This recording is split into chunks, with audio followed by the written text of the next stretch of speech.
Long frock வந்து எப்படி mark பண்ணி கட் பண்ண போறோம் அப்படிங்கறதையும் எப்படி ஸ்டிச் பண்ண போறோம் அப்படிங்கறதையும் பார்க்க போறோம். வீட்டுல பாத்தீங்கன்னா நைட்டி மட்டுமே போட்டு ரொம்ப வந்து நம்மளுக்கு போர் அடிக்குது அப்படிங்கிற பட்சத்திலையும், நம்ம பக்கத்துல ஒரு ஷாப் போகணும், நைட்டி போட்டு நம்மளால போக முடியல அப்படின்னு நினைக்கிறவங்களுக்கும் இந்த லாங் ஃப்ராக் அப்படிங்கிறது ரொம்பவே வந்து யூஸ்ஃபுல்லா இருக்கும்.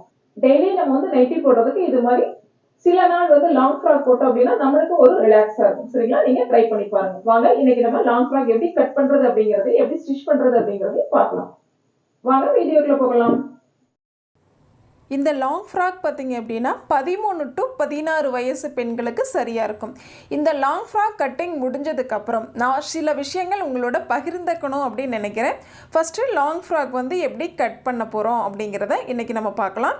3 மீட்டர் கிளாத் வந்து எடுத்துக்கோங்க. சரிங்களா? இந்த மாதிரி 3 மீட்டர் கிளாத் வந்து எடுத்துகிட்டு நம்ம நீல வாக்கில் எப்பவும் போல் ப்ளவுஸ் வந்து நம்ம நீல வாக்கில் வந்து ஃபோல்டு பண்ணுவோம் பார்த்திங்களா, அதே மாதிரி நீல வாக்கில் ஃபோல்டு பண்ணிக்கோங்க.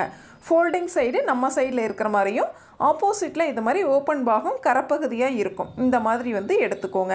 கீழ்ப்பகுதியில் பார்த்திங்க அப்படின்னாலும் 4 லேயரும் ஓப்பனில் இருக்கும். இந்த மாதிரி வந்து ஃபோல்டு பண்ணிக்கலாம். நம்ம சுடிதாருக்கு வந்து மடித்து போடுவோம் இல்லைங்களா, அதே போல் தான். மேல் பக்கத்தில் பார்த்தோம்னா ஃபுல் ஃபோல்டிங். சரிங்களா? 4 கிளாத்துமே வந்து ஃபோல்டிங்கில் இருக்கும். சரிங்களா? இந்த மாதிரி பாருங்கள், 4 கிளாத்து ஃபோல்டிங்கில் இருக்குது. இந்த மாதிரி நம்ம வந்து ஃபோல்டு பண்ணியிருக்கோம். இப்போ நம்ம கீழ்ப்பக்கத்தில் இருந்து தான் அளவுகள் வந்து மார்க் பண்ண போகிறோம். ஃபஸ்ட்டு பார்த்திங்கன்னா ஃபோல்டிங்காக, சரிங்களா, கீழ்ப்பக்கம் பாட்டம் வந்து நம்ம மடித்து ஸ்டிச் பண்ணுறதுக்காக 2 இன்ச் மார்க் பண்ணிக்கிறேன். நீங்கள் கிளாத் வந்து அதிகமாக இருக்குது அப்படின்னா 2.5 இன்ச் 3 இன்ச் கூட மார்க் பண்ணிக்கலாம். அல்லது ரொம்ப கம்மியாக இருக்குன்னா 1.5 இன்ச் கூட மார்க் பண்ணிக்கலாம். இது வந்து நம்மளோட விருப்பம். ஃப்ராகினுடைய ஃபுல் ஹைட் அப்படிங்கிறது 44. சரிங்களா? இதை நம்ம பாடி பார்ட்டாகவும் கீழே ஸ்கர்ட் பார்ட்டாகவும் வந்து பிரிக்கிறோம். அப்போ வந்து மேல் பக்கத்தில் 13 இன்ச் பாடி பார்ட்டுக்கும் கீழ்ப்பக்கத்தில் 31 இன்ச்சாக வந்து நம்ம வந்து டிவைட் பண்ணிக்கலாம். சரிங்களா? இது வந்து சரியான அளவு. இதுக்கு மேலே நம்ம எக்ஸ்ட்ரா வந்து தையலுக்காக ஆட் பண்ணிக்கணும். சரிங்களா? ஆக ஸ்டிச்சிங்காக பார்த்திங்க அப்படின்னா மேல் பக்கத்தில் பாடி பார்ட்டுக்கு நம்ம 1 இன்ச் ஆட் பண்ணுற மாதிரி இருக்கும். கீழ்ப்பக்கத்தில் பார்த்திங்க அப்படின்னா பாட்டமுக்கு தனியாகவும் மேல் பக்கம் ஜாயிண்டிங்காக 1/2 இன்ச்சும் நம்ம வந்து ஜாயின் பண்ணுற மாதிரி இருக்கும். சரிங்களா? பாட்டமுக்கு 2 இன்ச்சு சரியான அளவு பார்த்திங்கன்னா 31. அடுத்து மேல் பக்கம் பாடி பார்ட்டோட ஜாயின் பண்ணுறதுக்கு 1/2 இன்ச் டோட்டலாக நம்ம வந்து மார்க் பண்ணிக்கலாம். 1/2 இன்ச் 31 இன்ச் ப்ளஸ் 2 இன்ச். சரிங்களா? இது மாதிரி மார்க் பண்ணதுக்கப்புறம் ஸ்கர்ட் பார்ட்டை இது மாதிரி கட் பண்ணி எடுத்துடலாம். இது மாதிரி தனியாக வந்து கட் பண்ணி எடுத்துக்கோங்க. இந்த சென்டரில் வந்து ஹர்கட் கொடுத்துக்கோங்க. ஸ்டிச் பண்ணுறப்ப நம்மளுக்கு ரொம்ப ஈஸியாக இருக்கும். ஃப்ரண்ட் அண்ட் பேக் 2 சைடுமே நம்ம வந்து கட் பண்ணி எடுத்துட்டோம். ஸ்கர்ட் பகுதி நம்மளுக்கு ரெடி ஆயிடுச்சு. நெக்ஸ்ட் மீதி இருக்கிற கிளாத்தை எடுத்துக்கோங்க. இதில் பாடி பார்ட் வந்து நம்ம கட் பண்ணிக்கலாம். நம்ம பாடி பார்ட்டுக்கு சரியான அளவு அப்படிங்கிறது 13 இன்ச் சொல்லியிருந்தோம். மேல் பக்கம் 1/2 இன்ச் தையலுக்காகவும் கீழ்ப்பக்கம் 1/2 இன்ச் தையலுக்காகவும் சேர்த்து 14 இன்ச் வந்து மார்க் பண்ணிக்கலாம். 2 இடத்துல இதே போல் மார்க் பண்ணி நம்ம லைன் போட்டுக்கலாம்.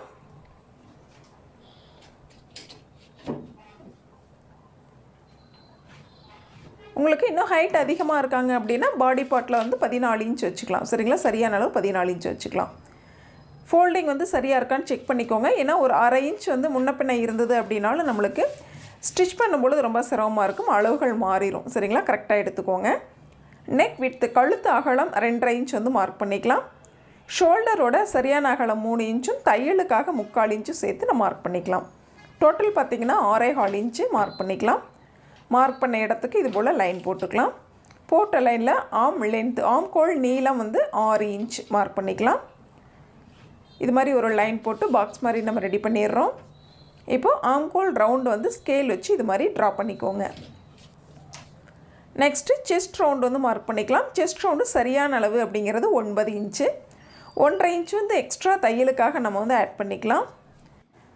கீழ்ப்பக்கத்தில் வெஸ்ட் ரவுண்ட் பார்த்திங்க அப்படின்னா செஸ்ட் ரவுண்டோட 1 இன்ச் கம்மியாக இருக்கணும். சரிங்களா? இப்போ 8 + 1.5 இன்ச் வந்து மார்க் பண்ணிக்கலாம். மார்க் பண்ண இடத்துக்கு லைன் போட்டுக்கோங்க. 8 இன்ச் மார்க் பண்ண இடத்துக்கும் 9 இன்ச் மார்க் பண்ண இடத்துக்கும் லைன் போட்டுக்கலாம். தையலுக்காக 1.5 இன்ச் மார்க் பண்ண 2 இடத்துக்கும் லைன் போட்டுக்கலாம். நெக் ஃப்ரண்ட் நெக் ஹைட் அப்படின்னு பார்த்தா நம்ம 5 இன்ச் மார்க் பண்ணிக்கலாம். விட்த்து பார்த்திங்கன்னா அதே 2.5 இன்ச் அப்படியே வந்து மார்க் பண்ணிக்கலாம். நம்ம பாக்ஸ் மாதிரி போட்டு ஃப்ரண்ட் நெக் வந்து ட்ரா பண்ணிக்கலாம். பட் நம்ம வந்து இப்போ கட் பண்ண போகிறது கிடையாது. ஃப்ரண்ட்லேயும் பேக்லேயும் ஃபைனலாக வந்து நம்ம கட் பண்ணிக்கலாம் ஸ்டிச் பண்ணும் பொழுது. நம்ம சேம் அளவாகவும் வச்சுக்கலாம் ஃப்ரண்ட் அண்ட் பேக் நெக்கை, அல்லது கொஞ்சம் முன்ன பின்ன அதிகமாகவும் பேக் நெக் வந்து கொஞ்சம் அதிகமாகவும் நம்ம வந்து கட் பண்ணிக்கலாம். நம்மளோட விருப்பம் தான். இது மாதிரி ஃபுல்லாகவே வந்து பாடி பார்ட்டை கட் பண்ணி எடுத்துட்டோம். சென்டரில் ஹேர் கட் கொடுத்துக்கோங்க. அதே போல் செஸ்ட் ரவுண்ட் மார்க் பண்ண இடத்துலையும் ஹேர் கட் கொடுத்துக்கலாம். நெக்ஸ்ட்டு ராங் சைடு வந்து தெரியலை அப்படிங்கிற பட்சத்தில் மார்க் பண்ணிக்கோங்க. இது சரியாக தெரியுது அப்படிங்கிற பட்சத்தில் நான் மார்க் பண்ணலை. பேக் பார்ட் நோட் பண்ணிக்கோங்க, ஃப்ரண்ட் பார்ட் நோட் பண்ணிக்கலாம். ஃப்ரண்ட்டில் மட்டும் நம்ம டெப்த் எடுத்துக்கணும். இது மாதிரி லைட்டாக வந்து டெப்த் எடுத்துக்கோங்க. 2 பீஸும் கரெக்டாக வச்சு டெப்த் எடுத்துக்கலாம்.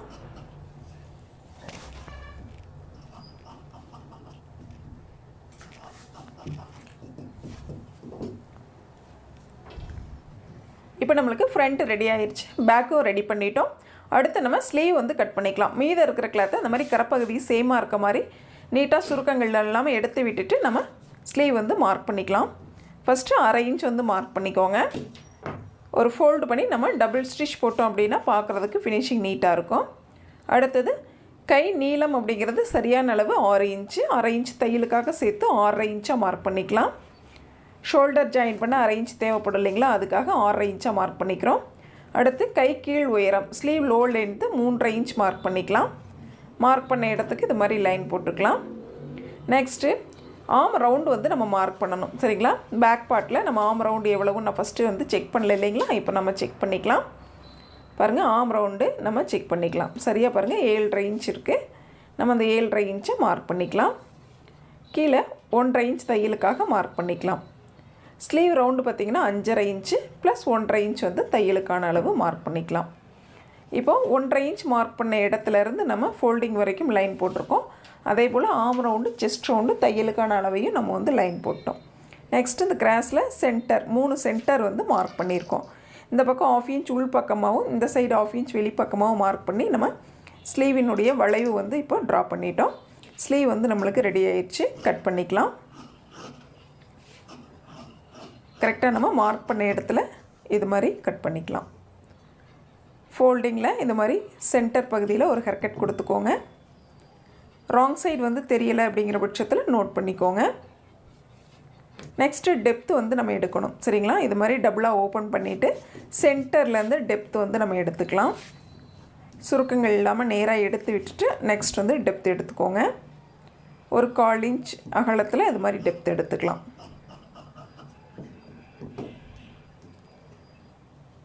இது ஃப்ரண்ட் பார்ட் அப்படிங்கிறதையும் நோட் பண்ணிக்கோங்க. அப்போ தான் நம்ம ஃப்ரண்ட் சைடில் வச்சு ஸ்டிச் பண்ணுறதுக்கு ரொம்ப ஈஸியாக இருக்கும். இப்போ நம்ம கீழே ஸ்கர்ட் பார்ட் ரெடி பண்ணிட்டோம், ஸ்லீவ் வந்து ரெடி பண்ணிட்டோம்.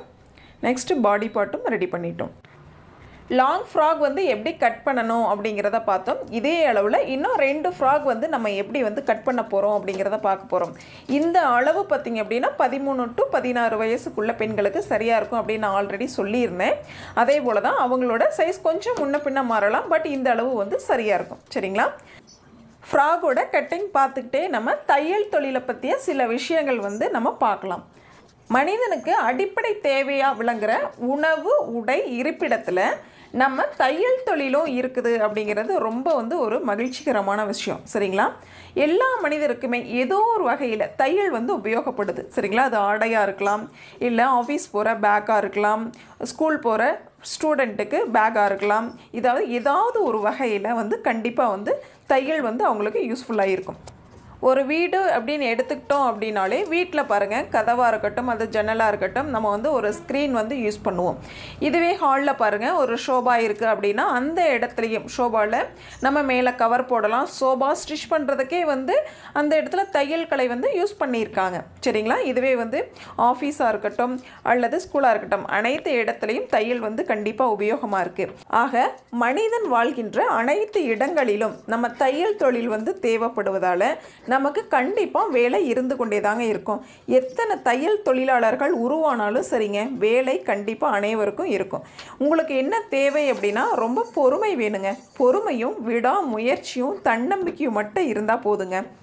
நம்ம தையல் தொழிலை வந்து கற்றுக்கிட்டோம் அப்படின்னு வைங்களேன், நம்ம குடும்ப சுமைகளை ஓரளவுக்கு நம்மளால் குறைக்க முடியும். நம்ம குழந்தைகளுக்கு தேவையானதையும் நம்மளால் வாங்கி தர முடியும். சில பெண்கள் பார்த்திங்க அப்படின்னா வீட்டையும் வந்து கவனிச்சுட்டு குழந்தைங்க வந்து சின்னதாக இருப்பாங்க சரிங்களா. அப்போ அவங்களால வந்து வேலைக்கும் போக முடியாது. ஆனால் வந்து ஏதாவது சம்பாதிக்கணும் அப்படின்னு வந்து கண்டிப்பாக நினைப்பாங்க. ஏன்னா அவங்க செலவுகளுக்கு தேவைப்படும் இல்லைங்களா. இப்போ சாதாரணமாக பார்த்திங்க அப்படின்னா ஒரு மொபைல் ரீசார்ஜ் பண்ணுறதுலேருந்து பைக்குக்கு பெட்ரோல் போடுறதுலேருந்து அத்தியாவசிய தேவைகள் அப்படிங்கிறது நிறைய இருக்குது. ஆக அந்த அத்தியாவசிய செலவுகளை ஃபஸ்ட்டு குறைக்கணும் அப்படின்னா நம்ம வந்து கம்மியாவது கொஞ்சம் வருமானம் கம்மியாவது சம்பாதிக்கணும் இல்லைங்களா. ஆக இது மாதிரி நீங்கள் இருக்கிற சூழ்நிலையில் வீட்டில் இருந்தே நீங்கள் தாராளமாக வந்து தையல் கற்றுக்கலாம் சரிங்களா. யூடியூப் சேனல் இருக்குது. இதுலேயே பார்த்தீங்கன்னா ஆஃப்லைன் கிளாஸ் ஆன்லைன் கிளாஸும் இருக்குது. அதே போல் நீங்கள் பக்கத்தில் உங்கள் வீட்டுக்கு பக்கத்துலேயே நீங்கள் போக முடிஞ்சாலும் தாராளமாக நீங்கள் வந்து போகலாம் சரிங்களா. டவுட்ஸ் இருக்குது அப்படின்னா நீங்கள் சேனலை வந்து சர்ச் பண்ணலாம். இது மாதிரி இப்போ இருந்தே நீங்கள் வந்து கற்றுக்கிட்டீங்க அப்படிங்கிறப்ப சில வருஷங்களுக்கு அப்புறம் சரிங்களா, குழந்தைகள் கொஞ்சம் பெருசானதுக்கப்புறம் பார்த்தீங்கன்னா நீங்கள் தொடர்ச்சியாக அந்த மாதிரி ஸ்டிச் பண்ணிகிட்டே இருக்கும்போது கண்டிப்பாக ஒரு பெரிய அளவில் நீங்கள் வந்து வருமானம் சம்பாதிக்க முடியும். ஏன்னா உங்களுக்கு தைக்க பார்த்தீங்கன்னா அனுபவம் வந்து அதிகமாகும். அனுபவம் அதிகமாகும் பொழுது பயம் அப்படிங்கிறது சுத்தமாக உங்களுக்கு வந்து இருக்காது. பயம் இல்லை அப்படின்னாலே தைரியமாக நீங்கள் அடுத்தவங்களோட ப்ளவுஸை வாங்கி ஸ்டிச் பண்ணி கொடுக்க முடியும். எந்த ஒரு மெட்டீரியலுமே நீங்கள் கண்ணில் பார்க்கும் பொழுதே அது எப்படி வந்து ஸ்டிச் பண்ணியிருக்காங்க அப்படின்னு உங்களால் வந்து கண்டுபிடிக்க முடியும். அதுக்கு தகுந்த மாதிரி உங்களால் வந்து ஸ்டிச் பண்ண முடியும். அனுபவம் இருந்தால் மட்டும் இது சாத்தியம் சரிங்களா. தையல் கலையில் அனுபவம் இருக்கிறவங்க பார்த்திங்க அப்படின்னா ஒருத்தரை பார்க்கும் பொழுதே சொல்லிடுவாங்க, இவங்களுக்கு இவ்வளவு ஹைட் வந்து தேவைப்படுது, ப்ளவுஸாக இவங்களுக்கு இவ்வளோ ஹைட்டு தேவைப்படும் சரிங்களா, இவ்வளவு அகலம் அதாவது கழுத்து அகலம் இவ்வளவு தேவைப்படும் அப்படிங்கிறத நம்ம கண்ணிலேயே பார்த்து சொல்லிடலாம். டேப் வச்சு மெஷர் பண்ணணும் அப்படிங்கிறதே இல்லை சரிங்களா. அந்த அளவுக்கு நீங்கள் வந்து அனுபவம் இருந்தது அப்படின்னா தான் உங்களால் வந்து ஒரு சிறந்த டெய்லராக மாற முடியும். ஆக இதுக்கு அடிப்படை அப்படிங்கிறது அனுபவம், பொறுமை சரிங்களா. பொறுமையாக இருந்து ப்ராக்டிஸ் பண்ணிங்க அப்படின்னா தான் உங்களுக்கு அனுபவம் அதிகமாகும். ஒவ்வொரு ப்ளவுஸ் ஸ்டிச் பண்ணும் பொழுதும் அல்லது ஒவ்வொரு சுடிதாராக இருக்கட்டும் அல்லது ஃப்ராக் நைட்டி இந்த மாதிரி எந்த ஒரு மெட்டீரியலாக இருக்கட்டும் ஒவ்வொரு கிளாத்தும் நீங்கள் வந்து ஸ்டிச் பண்ணும் பொழுது ஒவ்வொரு புதிய விஷயங்களை நீங்கள் வந்து கற்றுக்கலாம் சரிங்களா. ஒவ்வொரு நாளும் புதிய புதிய விஷயங்களை கற்றுக்கிட்டீங்க அப்படின்னா தான் உங்களை அப்டேட் பண்ணிகிட்டே இருந்தீங்க அப்படின்னா தான் உங்களுக்கு வந்து பெஸ்ட்டு ரிசல்ட் வந்து கிடைக்கும் சரிங்களா. ஸ்டிச்சிங்கில் பெஸ்ட்டு ரிசல்ட் வந்து உங்களுக்கு கிடைக்கும் சரிங்களா. இதுவே நீங்கள் வந்து கேட்கலாம், நான் வந்து ஒர்க் பண்ணிகிட்ருக்கேன், என்னால் வந்து ஸ்டிச்சிங் எப்படி கற்றுக்க முடியும் அப்படின்னு நீங்கள் கேட்கலாம். அது மாதிரி இருக்கிற பட்சத்தில் நீங்கள் கிடைக்கக்கூடிய குறுகிய நேரத்தில் கொஞ்சம் கொஞ்சமாக நீங்கள் வந்து கற்றுக்க ஆரம்பிச்சிங்க அப்படின்னா கண்டிப்பாக ஒரு நாள் உங்களால் கற்றுக்க முடியும். தையலுக்காக செலவு பண்ணுற பணத்தை கொஞ்சம் உங்களால் மிச்சம் பண்ண முடியும் அப்படிங்கிறது என்னோட கருத்து சரிங்களா. முடிஞ்ச வரைக்கும் நீங்களும் வந்து ட்ரை பண்ணி பாருங்கள், கண்டிப்பாக நம்மாலும் முடியும் சரிங்களா. நம்ம வீடியோ பிடிச்சிருந்தது அப்படின்னா சப்ஸ்கிரைப் பண்ணிக்கோங்க. பக்கத்தில் இருக்கிற பெல் ஐக்கானை கிளிக் பண்ணி ஆல் அப்படிங்கிற சிம்பலையும் டச் பண்ணிக்கோங்க. அப்போ தான் நம்ம வீடியோஸ் அனைத்தும் நம்ம சேனலுடைய வீடியோஸ் அனைத்தும் உங்கள் மொபைலுக்கு நோட்டிஃபிகேஷனில் உடனே ரீச் ஆகும். அடுத்து பார்த்திங்கன்னா பிகினர்ஸ்க்காக நம்ம எளிய முறையில் தையல் பயிற்சி கிளாஸ் வந்து ப்ளேலிஸ்ட்டில் அப்லோட் பண்ணியிருக்கோம். நீங்கள் சேனலுக்குள்ளே போய் செக் பண்ணி பார்க்கும்பொழுது ப்ளேலிஸ்ட்டில் இருக்கும். நீங்கள் வந்து ப்ராக்டிஸ் பண்ணிங்க அப்படின்னாலே உங்களுக்கு பெஸ்ட்டு ரிசல்ட் வந்து கிடைக்கும் சரிங்களா. நம்ம கட் பண்ண லாங் ஃப்ராகோட ஸ்டிச்சிங் வந்து எப்படி பண்ணலாம் அப்படிங்கிறத அடுத்த பதிவில் நம்ம பார்க்கலாம். Thank you friends.